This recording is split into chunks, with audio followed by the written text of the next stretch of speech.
Welcome to DfRSoft instructional video on reliability MTBF predictions. When you open up the application, you'll be you go find your index page and you scroll down and to the prediction area, and you'll see there are the various prediction methods that are provided in DfRSoft. We have a 217 parts count method. We have a 217 detailed stress, a Telcordia parts count method, and an MTBF corporate model for doing stress predictions. And we'll talk about those. So let's hyperlink to the parts count area, or you can tab over. Here's the four methods are right next to each other on the tabs. When you get to the page, you'll have your pop-up instructions that you can read in this video that we're watching. You can go back to it. You enter, in order to populate your base failure rates for your prediction, these are your base failure rates here, you need to enter an activation code right here, which is supplied upon purchase. And once you activate that, these numbers will show up, and it's very, very simple. Parts count is the simplest method to use. These base failure rates are provided at ground benign, Q equal 1 ambient, 30 degrees C, and 50 degrees, 50% stress on the part. So the next thing you do, you just have to enter if you want to change the environmental Q factor, and there are supplementary Q factors provided down below here. It gives you an idea of what those are. Or you can just simply change your global method here. We're in ground benign, ground fixed for your global quality factors as well. And you just need to populate the quantity used here. And you just change that. Notice when you make the entry, it changes colors, so you can tell where the parts are that you've entered. And once you're satisfied with your entries for your quantities, you come down to the bottom and it says you have entered 12 parts. Here's your MTBF for your parts count, and your failure rate per million hours, and your failure rate in fits. You can also make some adjustments in case you want to get an idea of what would be at a different temperature other than the default temperature. You can put in 50 degrees C here, and you can change your global quality factors for your environment, ground fixed or ground benign, and those are available. And you have your graphs and things like that. The next thing that you might want to do, and you have your tables here that gives you an idea of what the values are. Here's the values used for plotting and things like that. You may then want to just copy this whole data sheet over to another Excel spreadsheet, because you may have a lot of zeros here, and why put that into your report? So once you copy it over to another Excel spreadsheet, and then you can just delete out the rows with the zero quantities, and then you can add your graph and things like that to your report. Now, the Telcordia method is identical to that for the Telcordia parts count. And again, you need to enter your activation code here. And everything is fairly identical with your quantities and your gates and things like you can look at the parts that you might want to enter. And down at the bottom, provides you with the MTBF results and your results in failures per million hours and for that. And you can change your global pi factors and your global factors for your environment. So there you have that method, and you have your report over temperature as well.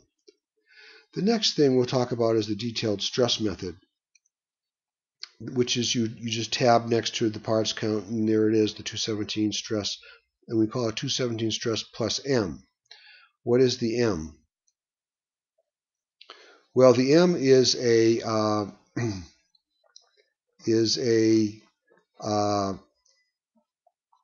indication for the DfRSoft's manufacturing. The M is for manufacturer's optional database. So in this area here, we have a supplementary option. So let's look at the 217 portion first.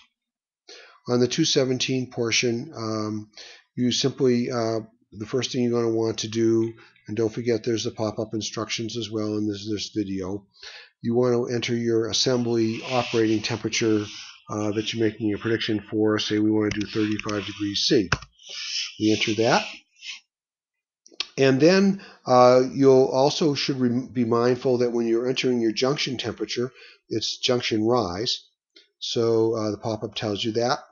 And it tells you that if you add that to your environmental temperature, so your actual junction, if it's a 10-degree rise, is now at the ambient was at 35, so your junction had a 10-degree rise is at 45 degrees for this part. Another thing on the detailed stress is you're going to want to check all your entries. Here is your activation energy, and how do you know which one to put in? Well, it depends. You're using a bipolar IC Lodge integrated circuit 1 to 100 gates, and you're going to you have to identify whether it's, say it's a TTL, then you know the activation is 0.4. So all DfRSoft, any areas that are maybe confusion, has a pop-up and it tells you what to put in. So for your pi Q, if you want to do a class B, you would enter a 1. And if you want to do for your pi L, if it's been in the field for greater than 2 years, you'd add you put an entry of a 1 there.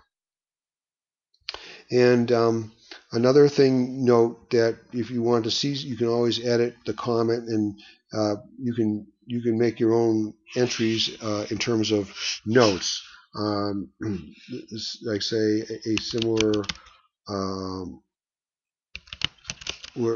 part to previous prediction. So that would stay there. So you can always make your edits and things like that. So the pop-ups are extremely helpful, and when you're done making all your entries, the values, the MTBF is right over here, but this is your results for your 217 plus your DfRSoft database. Now, when do you use a DfRSoft database? Well, let's say that one of your failure rate entries was a lot higher than you expected. Well, you'll say, well, that may be, I'm not too happy with the 217 method, so I'm going to change the quantity there to 0, and I'm going to go and maybe use, instead of using the parts of the 217 prediction method, I'm going to hyperlink down to the DfRSoft database, and there you'll find parts from Analog Devices, National Semiconductor, Linear Technology, TI, etc. And if you find your part or something similar, you can add that to your quantity column and the stresses here. We're trying to keep the video under 10 minutes, so we're rushing a little bit here. But at the bottom of your DfRSoft database, it provides you your results. There's your 217 results for the parts that you entered there. Here's the total for the 217 and the DFR. As well, up top here, provides you the MTBF for your both results. Another option we have that you might want to use as a gauge is DfRSoft has looked at, say, manufacturing numbers for many different vendors, say like on regulators, and we've come up with some numbers that we feel are a good base failure rates at, I believe, 40 degrees C. The instructions will tell you what the model is about and how that works and how to use that. So you can use this as a new gauge. It's more of a conservative estimate for reliability MTBF prediction, where your parts count or your detailed stress may be more of a worst case situation. These are manufacturing numbers, so they're bound to be a little more optimistic as they report them. And you can change your activation energy to what you like, and your temperature rise, so you can do a stress just as in the other as well. And at the bottom, you'll have you can change your global factors, your environmental factors, and your temperature. So this concludes our video instructions. Thank you very much.